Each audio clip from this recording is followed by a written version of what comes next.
سارے نیک اعمال زیرو سے ملٹیپلائی ہو جائیں گے اگر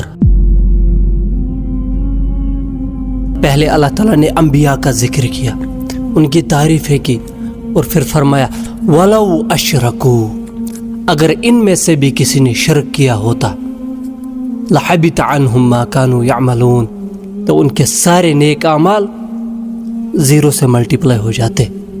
انبیاء نے تو حق ادا کیا توحید کا، لیکن یہ ہمارے لیے بات ہے سمجھانے کے لیے کہ اللہ تعالیٰ پھر کسی کا لحاظ نہیں کرتا جب شرک بیچ میں آتا ہے۔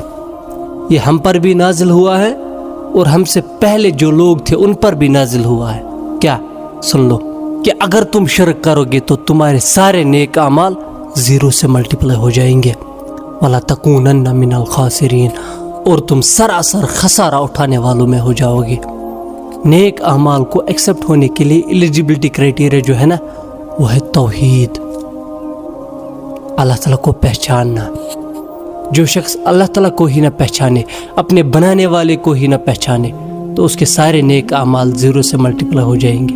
میں نے تو اپنا حق ادا کیا، اب آپ کا حق ہے، شیئر کریں۔